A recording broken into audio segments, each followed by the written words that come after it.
क्यों डरे कि जिंदगी में क्या होगा, हर वक्त क्यों सोचे कि बुरा होगा। क्यों डरे कि जिंदगी में क्या होगा, हर वक्त क्यों सोचे कि बुरा होगा। बढ़ते रहो बस मंजिल की तरफ, हमें कुछ मिले या ना मिले मेरे दोस्त, पर तजुर्बा तो हर बार नया होगा। नमस्कार दोस्तों, स्वागत है आप सभी का हमारे यूट्यूब चैनल चंदन कोचिंग संस्थान के इस परिवार में। देखिए, हमारे कुछ दोस्तों का कहना था कि बंगाल के शासन के बारे में थोड़ी सी जानकारी लेके वीडियो को आइए, तो आज हम इसी टॉपिक पे चर्चा करने वाले हैं। तो जानिए बंगाल पर अंग्रेजों के शासन के बारे में। बंगाल पर जो अंग्रेजों ने शासन किया था उसके बारे में थोड़ी सी झलक हम देख लेते हैं।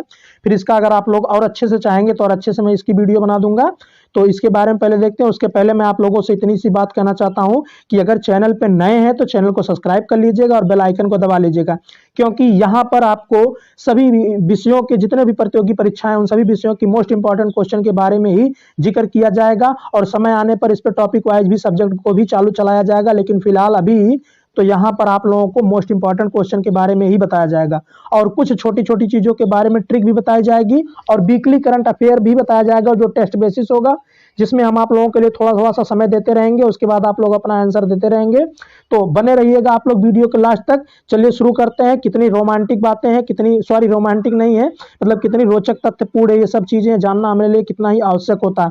तो चलिए शुरू करते हैं हम लोग। इसको क्या कह रहे हैं, देखो बंगाल के शासन के बारे में हम लोग जानते हैं। तो सबसे पहले कह रहे हैं, मुगलों के पश्चात आधुनिक बंगाल का इतिहास यूरोपीय और अंग्रेजी व्यापारिक कंपनियों के आगमन से शुरू होता है। ठीक है, जो बंगाल का इतिहास है वो मुगल जब थे उसके बाद जब हुआ था, मुगलों के पश्चात आधुनिक जो बंगाल कहा जाता है उसका इतिहास यूरोपीय और अंग्रेजी व्यापारिक कंपनियां जब आती हैं तब से शुरू होता है। तो इसमें कहा जाता है सन 1757 ईस्वी के प्लासी के युद्ध ने इतिहास की धारा को मोड़ दिया। 1757 में सभी लोग जानते हैं प्लासी का युद्ध हुआ था।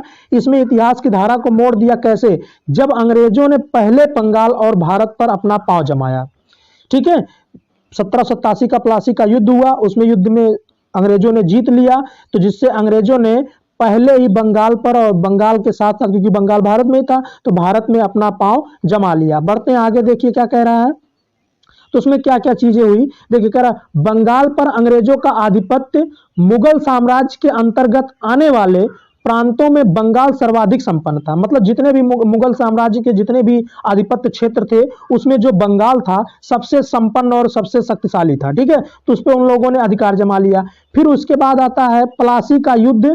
23 जून 1757 ईस्वी को अंग्रेजों के सेनापति रॉबर्ट क्लाइव एवं बंगाल के नवाब सिराजुद्दौला के बीच हुआ। ठीक है, ये प्लासी के युद्ध के बाद में अभी बात ही वर्णन कर रहा हूं। तो प्लासी की अमेजिंग फैक्ट ये भी जानने की जरूरत है कि प्लासी का युद्ध कब हुआ, किस तारीख को हुआ और किसके किसके बीच हुआ।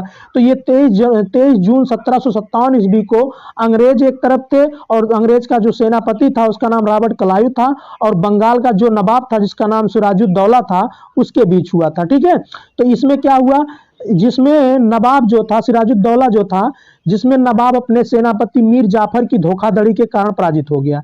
मतलब जो बंगाल का नवाब सिराजुद्दौला था, ये मीर जाफर की धोखाधड़ी थी। मीर जाफर से कहा था कि मैं मैदान में चल रहा हूं और आप अपनी सेना को लेकर आइएगा, क्योंकि मीर जाफर उसका सेनापति था। तो उसने कहा कि मैं मैदान में चल रहा हूं और तुम सेना को पीछे से लेके आइएगा, अंग्रेजों पे आक्रमण करिएगा, जिससे हम लोग विजय ले लेंगे। लेकिन जैसे ही सिराजुद्दौला मैदान में पहुंचा, मीर जाफर अपनी सेना लाने से इनकार कर दिया और उल्टा ही उसके ऊपर टूट पड़ा, जिससे मीर जाफर सिराजुद्दौला की हार हुई, और मीर जाफर की गद्दारी की वजह से बंगाल पर अंग्रेजों का आधिपत्य हो गया। ठीक है, फिर आगे आता, अंग्रेजों ने मीर जाफर को बंगाल का नवाब बना दिया। ये अंग्रेजों का ही कहना था, अंग्रेज ही उससे फूट डाल लिए थे।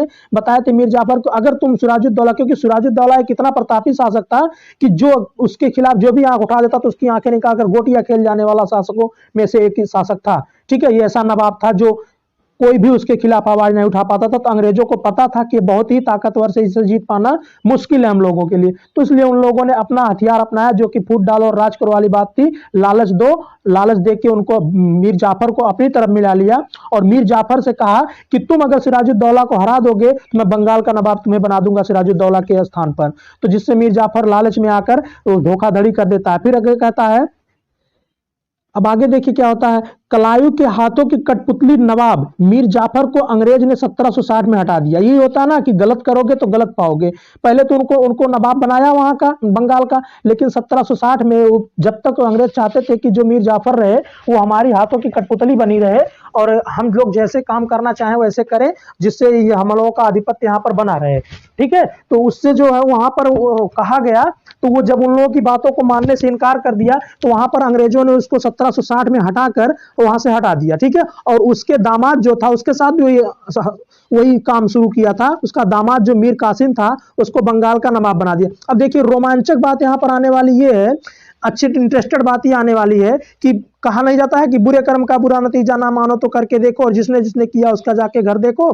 तो वही चीज यहाँ पर होती है। मीर कासिम को बंगाल का नवाब बना दिया था मीर जाफर के स्थान पर, जो कि वो जाफर का दामाद था मीर कासिम। तो मीर कासिम ने क्या किया, मीर कासिम ने अपनी राजधानी को मुर्शिदाबाद से मुंदेर, जिसका आधुनिक नाम है मुगदलपुर, स्थानांतरित कर दिया। ठीक है, तो उसने आया तो अपना काम करना शुरू किया, लेकिन 1700 जब बक्सर का युद्ध हुआ जो 1764 ईस्वी में हुआ था, अंग्रेज एवं मीर कासिम अवध के नवाब शुजाउद्दौला एवं मुगल सम्राट शाह आलम द्वितीय के मध्य हुआ। इसमें देखिए यहां पर क्या हुआ था, अंग्रेजों ने जब मीर कासिम को हटाने की बात की तो मीर कासिम जाके अवध के नवाब शुजाउद्दौला से मिला और मुगल के सम्राट शाह आलम द्वितीय से मिला। इसने कहा कि ये जो मीर कासिम के साथ, मीर जाफर के साथ हुआ था वही चीज मेरे साथ कर रहे हैं, तो ये अगर आप लोग साथ नहीं दोगे तो बात आगे बढ़ जाएगी, और ये जो ये अंग्रेज सेना है ये जो आज मेरे साथ कर रही है आप लोगों के साथ भी करेगी, तो जिससे आप लोगों के ऊपर बहुत ही ज्यादा आप लोगों का शासन भी खतरे में पड़ सकता है। इसलिए सब लोग एकजुट होके यहां पर हम लोग इसका सामना करते हैं। तब उस समय मीर कासिम और अवध के नवाब शुजाउद्दौला एवं मुगल सम्राट शाह आलम द्वितीय, ये तीनों एक तरफ थे और अंग्रेज जो थे एक तरफ थे। फिर भी अंग्रेजों ने अपने पराक्रम से जो है, अंग्रेजों ने छल कपट से जो है अंग्रेजों ने अपनी इस युद्ध को जीत लिया। मतलब बक्सर का भी युद्ध अंग्रेजों ने जीत लिया। मीर कासिम, अवध के नवाब शुजाउद्दौला और शाह आलम द्वितीय का हार हो गई। ठीक है, बढ़ते हैं आगे, देखिए क्या कहता है। इस युद्ध में अंग्रेजी सेनापति हेक्टर मुनरो था। इसकी बात यह है, जो अंग्रेज की तरफ लड़ने वाले सेना थे उसका सेनापति जो था वो हेक्टर मुनरो था। अब देखिए बक्सर के युद्ध के बाद एक बार फिर मीर कासिम की जगह मीर जाफर को नवाब बना दिया गया। ठीक, मतलब मीर कासिम, अंग्रेजों को लगा कि पहले इससे अच्छा तो मीर जाफर ही था, मीर कासिम तो हम लोगों की बात सुन ही नहीं रहा है। तो जब हार गया तो मीर कासिम को वहां से सत्ता से हटा दिया और मीर जाफर को फिर से वहां का नवाब बना दिया।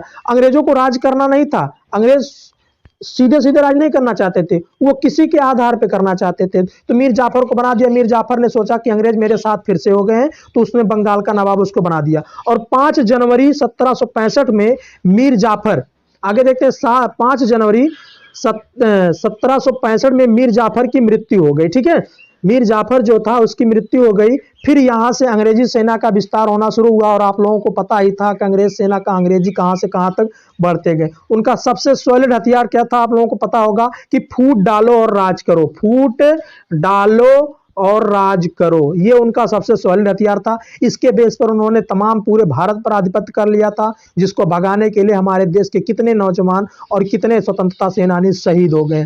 तो बस इसमें थोड़ा सा इतना ही हम जानने वाले थे। बस आज के लिए इतना ही, आगे लेकर आएंगे अपनी वीडियो को। ओके, थैंक यू, जय हिंद, जय भारत।